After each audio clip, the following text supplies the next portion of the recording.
Tilea's Troubles, Part 35. All much of a muchness. The Riemann town of Stiani, Spring 2402. Baccio had been watching the door to the other room for a while now, awaiting his friend's return. This was not his customary habit. Usually he would get on with drinking without a care for his friend's absence.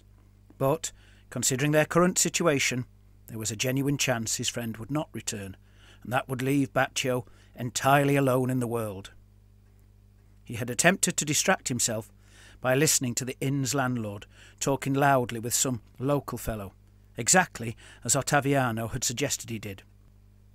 Then, when they shut up, he had brooded in silence, eyes fixed upon said door.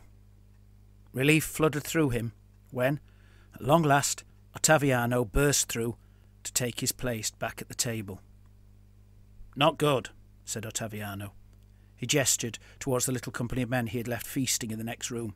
"They are Varese merchants, and they are returning from Trantio." "Well, that's what we wanted," interrupted Baccio. "News from Trantio. Or were they tight-lipped?" "Oh, they talked all right. What I mean is they didn't have anything good to say. Till now we've been at best defeated soldiers, at worst cowardly mercenaries. Now, apparently we're murderers too." "What? Why? We were paid to fight and we fought, even against the odds. That should stand us in good stead." "The story they told me happened after the battles and fall of Trantio. They said some of our lads have killed a Morite priest, not some lowly father either, but an emissary of the Archlector himself, carrying a message for the dead prince." "Why carry a message for a dead prince?" asked Baccio, confused. Then his face took on a look of horror. "You mean Girenzo is a vampire?" Ottaviano shook his head. "No, you fool, of course not. The message was sent when Girenzo was alive. Just didn't get to him in time." "Oh," said Baccio, sounding reassured. "Still, it doesn't sound right. Why would any of our lads kill a priest? Especially a Riemann one, when Remus is one of the few places left we can go." Ottaviano shrugged. "I honestly don't know. No one ever will, because the lads in question were caught and killed by the Duke's men. No trial, no questions, dead." "Well, the last part doesn't surprise me. The Pavonans are killing everyone who fought against them. No mercy given." "They were killing everyone," corrected Ottaviano, "but not now. The merchant said that Bucci's crossbow company have been offered a Pavonan contract to remain as part of the garrison at Trantio. Needs must, it seems. Now that his newly enlarged empire happens to sit so close to the undead, Duke Guidobaldo wants all the soldiers he can get, even ex-Compagnia men." "Well, that'll be it then. The Duke wouldn't want to anger the Archlector, not when everyone needs to stand together against the vampires, and so he had the priest-killers executed." "Except the story doesn't make sense, Baccio. You yourself said so. Why would any Compagnia lads do such a thing?" Baccio frowned, then sighed. "Maybe they didn't know who he was. Maybe the priest was in disguise, or he threatened to tell the Pavonans where they were." "Could be. Whatever the reason, it doesn't help those of us still on the run. No one likes priest-killers, especially when Tilea needs all the holy men of More it can get." "So," said Baccio, "we don't tell anyone who we are. I mean, who we were. It's worked well so far." The two of them had indeed found it remarkably easy to gain free passage, by the simple expedient of telling anyone who asked that they were off to join the Archlector's crusade. People did not then merely let them pass, but fussed to find them provisions and beds, and to see them on the right path. All roads lead to Remus, was the saying. Right now, it was true. They ordered another jug of wine, more bread and cheese, then ate silently for some time. They were hungry. It was Baccio who finally piped up. "What else did they say about Trantio?"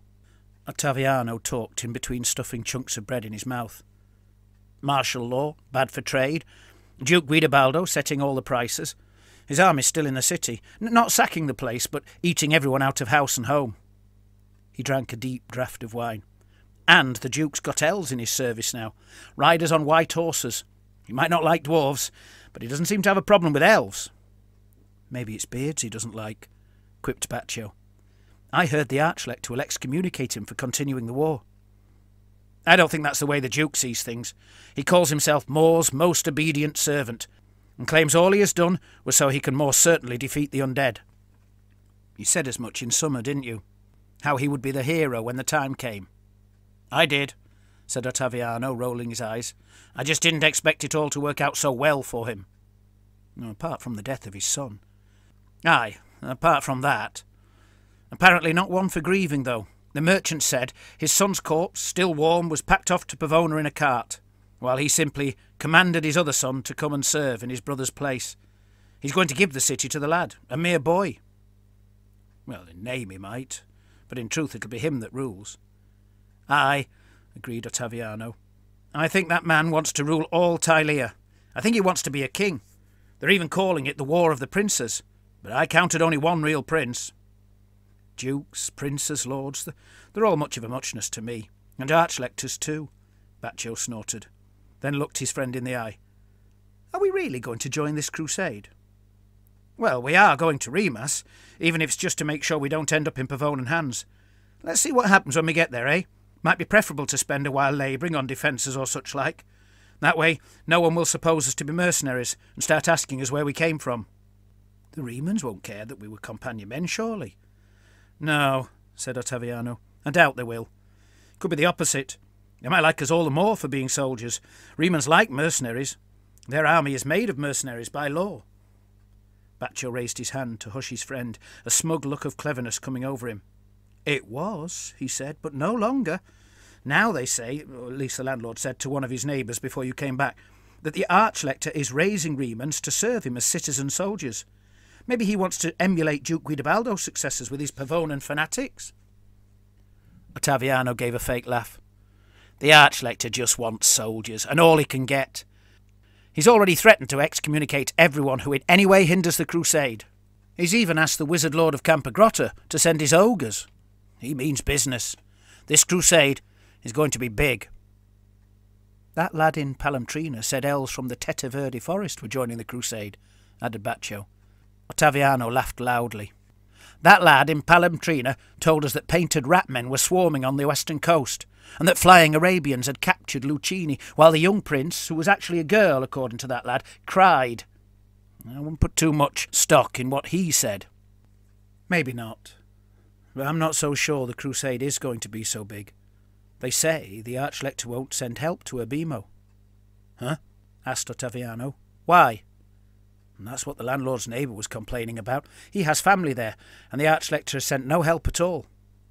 The man said His Holiness is only really concerned about Remas's safety, not that of the rest of Tilea. Callictus hasn't even recognised the hero Pontramola. Neither rewarded him, nor honoured him, nor invited him to attend his court, because that would mean acknowledging the Viadazan Crusaders were forced to fight alone, and lose their city in so doing. Ottaviano rolled his eyes. Nonsense!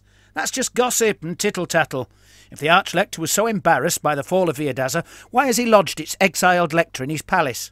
And only a fool would think he could defend Remas while all the rest of Tilea fell to the undead. Baccio grinned. So the landlord's neighbour's an idiot. But it's good to know what people are saying. Did you ask the Verezans about Raverno? Raverno is close to their city, so they should know what's going on there. I did, and they do, said Ottaviano.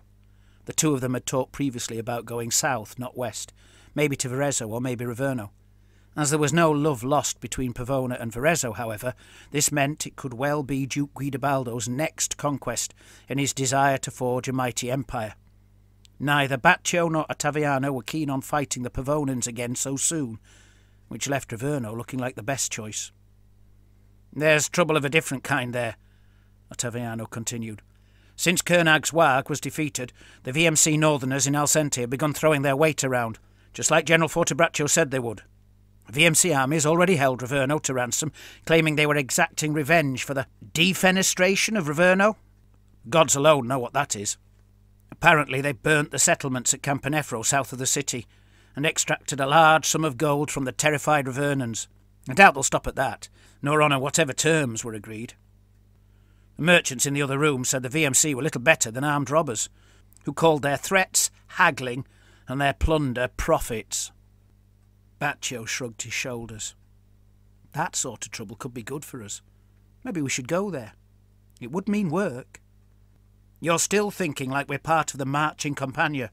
Baccio, it's just me and you now. And I don't want to go anywhere we might find ourselves on the losing side, and with no friends left. How is going to ream us better then? Fighting the undead is going to be one hell of a bad war. Wouldn't you rather be paid to fight in a war between merchants, rather than between the living and the dead? Maybe we should go to Tilea and join Captain Mazzolini. They still call themselves the Compagnia del Sole, despite taking a separate contract. I reckon he'd take us on gladly. I knew the captain well. I didn't join in any of the nastiness when he left. I don't know, said Ottaviano. What if the seas are swarming with painted ratmen? Maybe it is best we join the crusade. Be more than mercenaries for once. Fight for more than money. We've never been anything else, and look where it's got us. If the undead defeat the crusade while we're burning crops in Alcente, all we'll have done is bought ourselves a little more time before they get to us. I'm not talking about duty. I'm talking common sense. We'd be fighting so that everyone might live, including us. That might be the only good choice left. Nice speech, stirring even, said Baccio. Meanwhile, in the real world,